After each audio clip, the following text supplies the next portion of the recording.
Have you ever felt how exciting it is as the departmental head in a school when there is maximum parental involvement? Parents are a very important stakeholder in education. Therefore, they deserve to be informed about activities that happen in the school. In this video, I'm going to talk about the school assessment plan as one of the important documents that must be kept in the HOD master file.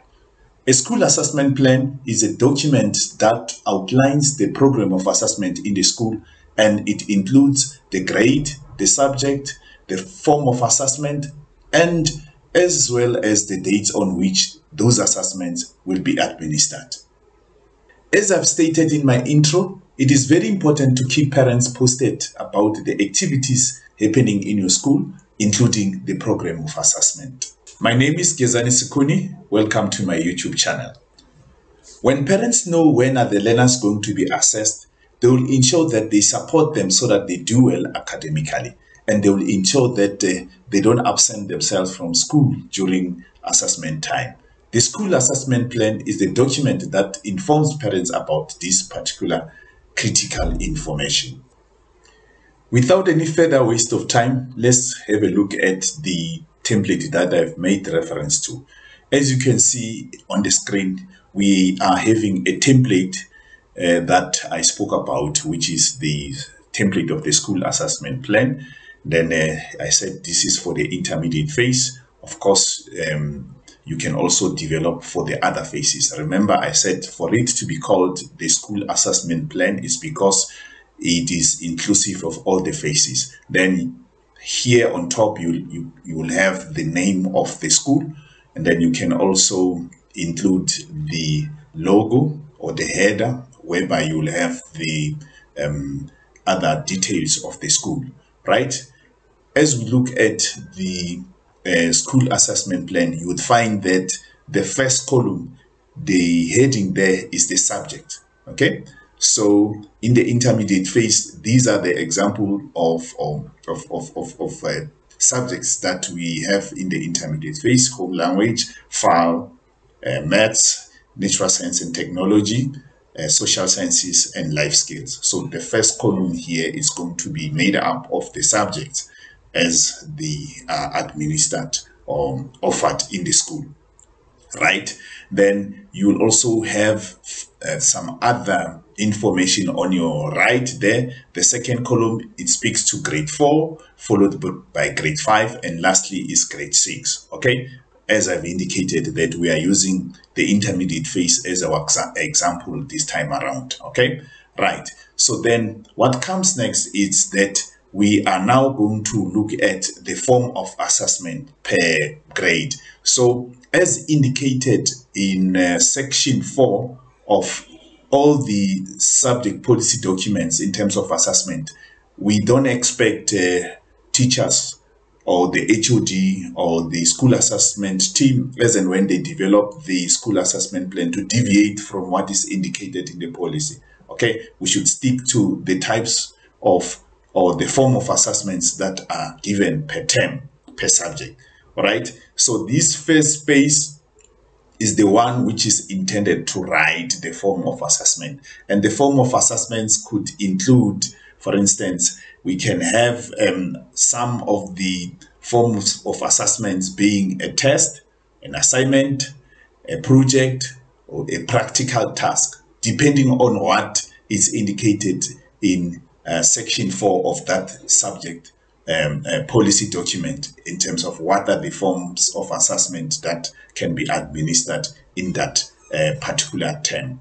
And remember, we don't just put any informal assessment in the school assessment plan. We only zoom into those assessments that are going to be recorded in the teacher's working mark sheet or the record sheet, which will then be computerized at the office in the software called ACSEMS. So those are the only assessments that we put in the school assessment plan, the formal assessment. So here we're going to put the forms of assessment per subject. So as they are listed here, per grade, you're going to indicate for grade 4 in terms of home language, what are the forms of assessment in this particular term that must be administered, then followed by PHAL, maths, and the other subjects, all the forms of assessment. So if we've got one, it's going to be one kind of or form of assessment, or if there are two, it's going to be two forms of assessments that are going to be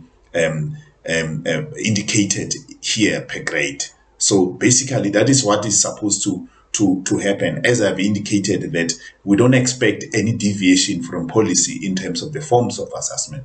The other thing that I think it is important for me to also indicate is the issue of the time at which the assessments are going to be administered. Okay, you would find that in the ATP there is an indication of the time at which a formal task can be administered after the teacher shall have taught the content based on that particular subject. So again, we expect the school assessment team or the HOD to make sure that he or she complies with the policy in terms of the time at which the formal task is administered. So we don't encourage any deviation.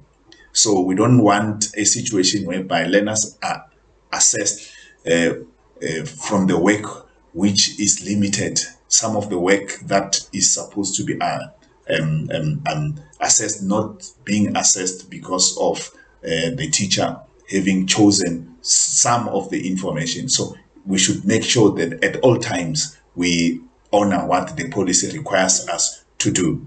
Right. So in terms of the time at which the assessments will be administered, so this is not a casting stone. You can put some dates here, or the period at which you think it will be suitable for the learners to sit for that formal task, of course being guided by the ATP. So it could be a week, or it could be specific dates that you put here. Remember, this document is intended, amongst other things, to be shared with parents so that they know exactly when are the learners going to be assessed at schools, so that they can also from their side support their learners or their children as and when they prepare for those formal assessments. So therefore, the issue of the period or the date is very important, so that other stakeholders can be well aware of when those assessments will be administered. So that is what we should make sure that we consider as and when we do our or develop our school assessment plan. So the idea will be the same in all the grades. So that what you will have done here in grade 4 in terms of these subjects, this is what you will also do in the other grades in terms of the same subject, as well as grade 6. As I've indicated earlier on, that the idea is the same. It's not the fact that when it comes to other grades or phases, it will be different. So it's the same. So you will have all your formal tasks having been indicated here, so that teachers are aware that they need to administer. And for us to have a school assessment plan, I think it is beneficial in the sense that you are able to see how the administration of those assessments has been structured. Because remember, it is also critical that we don't bombard learners with lots and lots of assessment at the same time, because that might affect the performance when they are writing lots of formal tasks at the same time. So if you've got a plan that has been written down, just like the one that you are seeing here, I think that will give you an indication of the layout of your school assessment plan, which will also inform your timetable when you develop it, because you will make sure that you don't deviate from what is indicated in the school assessment plan. So it is important that we have this plan, because it is going to assist us to see or to ensure that we don't have maybe critical subjects being written on the same day. All right, so those are the things that we should guard against, because they might have a negative impact on the performance of the learners. So when the assessment plan shall have been concluded to be developed, it will be important that the HOD or the set structure make sure that it is shared with the relevant stakeholders, so that all of them are informed in terms of when learners are going to be formally assessed at school. Just like as I've indicated, they can be supported so that they do well in their academic work.